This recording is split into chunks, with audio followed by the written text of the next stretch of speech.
Throughout history, there have been countless unexplainable stories, events, and moments captured on audio. These horrifying tapes were archived, never to be heard again. Until now. These are the tapes of trepidation.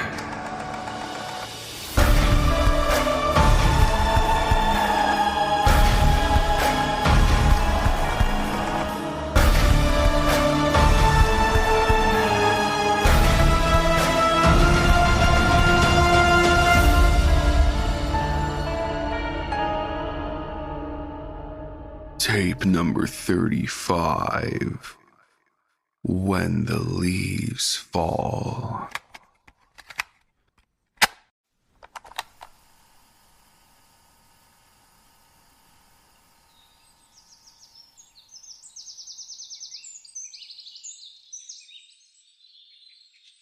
As a kid, I always hated summer because it was way too hot.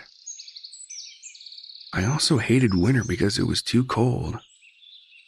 However, fall was always the perfect time of year, and I was full of joy because it wasn't blazing with heat, nor did it freeze you to the bone. The one thing I liked about fall the most, though, were the leaves. I'd document the change of colors and sometimes gather all the different shades. I guess you could call it an obsession, but I referred to it as a hobby. A lot of the other kids would make fun of me for it or call me a leaf freak, but I didn't care because as long as I had my leaves, I was happy. Eventually, I thought it would be fun to collect all the leaves off a single tree. Since I didn't want to ruin the tree outside my house, I chose the tree across the street.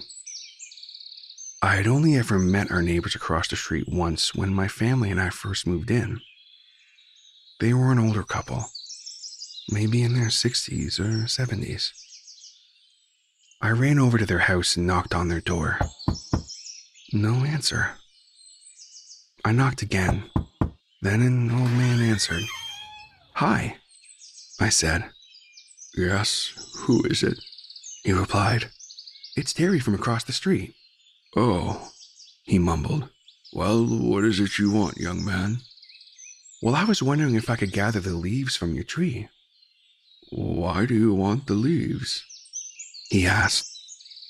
"Well, I collect leaves as a hobby, and I wanted to take a bunch of leaves from your tree and compare them with others," I said shyly.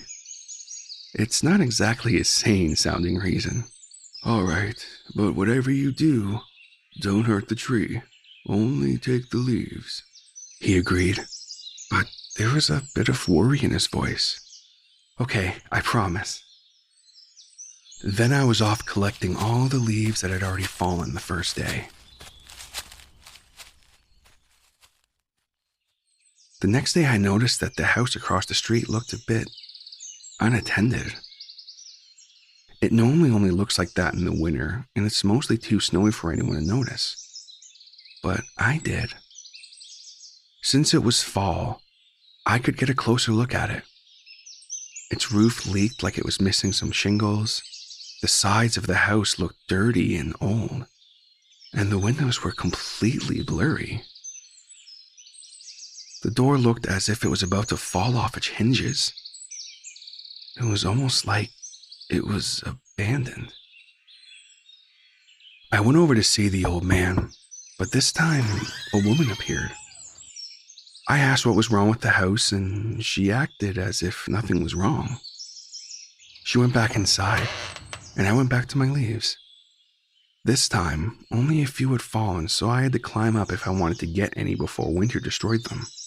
I climbed until I was able to sit on a branch, and I started to pick the leaves from the branches. As I was collecting them, I noticed something carved into the tree a little higher up. I climbed up to inspect it, and what it said made me uneasy. "To the one that fails to fall, I bound you to this tree. You and your family will be forever linked to it. And if it falls, the one who pulled it down shall carve this into a tree of their choosing, and they will share the chain. This message was carved in a circle around the top of the tree trunk. I wondered if someone put it there as a weird joke. I climbed down and went home. I decided to ask the man about it tomorrow.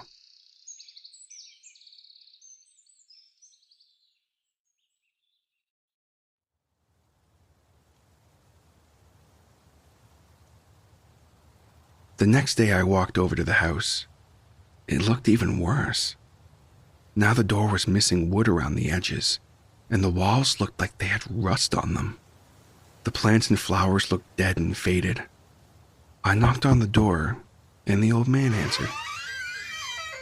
I asked him about the message, and the tree, and why the house was in bad shape all of a sudden. He was silent for a moment, and then coldly said, "Listen, stay the hell away from my tree. You hear me, boy?" And he slammed the door in my face. But I had already collected more than half the leaves, so I couldn't stop now.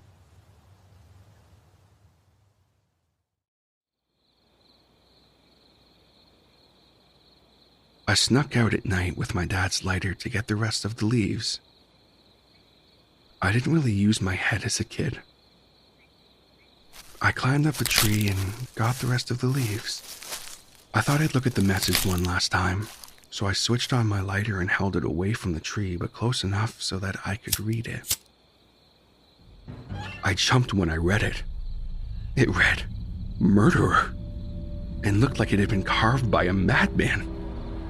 I then heard a loud scream from beneath me and it threw my balance off. I fell and dropped the lighter and the tree was set afire.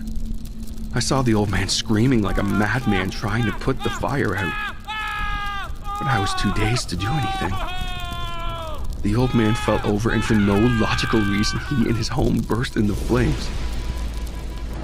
Then I blacked out.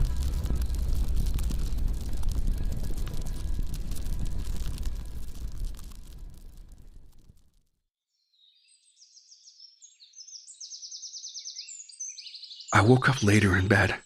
In a panic, I rushed outside and what I saw still puzzles me today. The tree, the old man, and the house were all gone. Like they never even existed. I asked about what happened, but everybody just gave me a confused look and answered, "What old man? That plot of land has always been empty."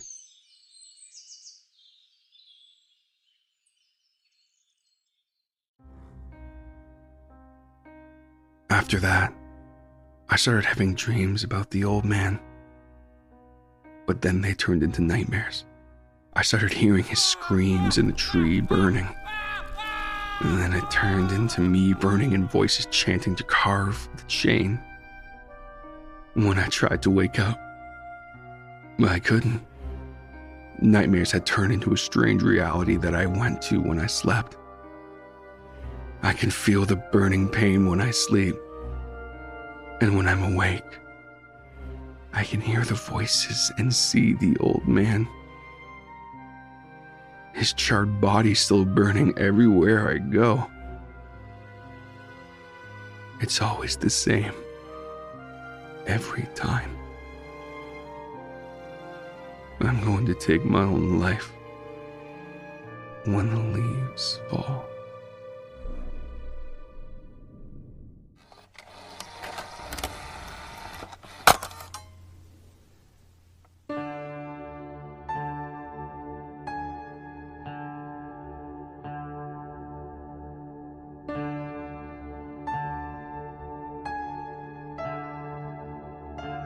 This has been tape number 35, When the Leaves Fall, by the Tapes of Trepidation Horror Narration Podcast.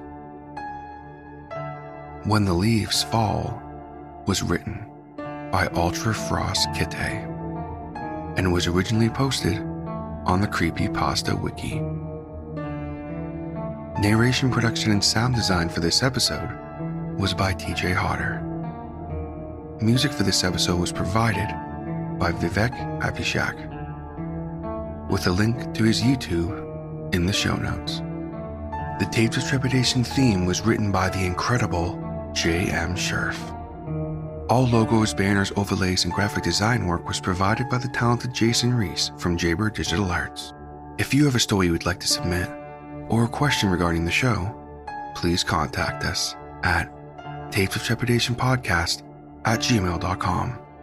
Support the show by subscribing and leaving a rating on Spotify, Apple Podcasts, your favorite podcatcher, or like and subscribe on YouTube. Be sure to tell your friends. Word of mouth is extremely helpful to a new podcast like this one. Check us out on social media through the link tree in the show notes. We have Facebook, Instagram, and Discord.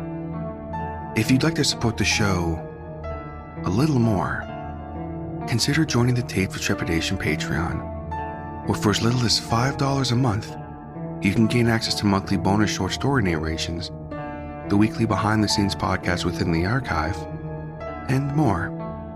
Come, join us, and become trapped within the archive. Just like my current patrons, Neil Skarupa of Neurotic Voice, Doozer Pin Dan, Ronan Kamori of Baseline Feed, Eric Phones, and Patrick Stewart. Thank you all so much for the support. All content used on Tapes of Trepidation is either original, used with permission, or is available on your Creative Commons share-alike license.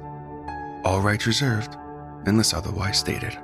This podcast and its content may not be redistributed or rebroadcasted without the express written consent of Tapes of Trepidation and the story's author.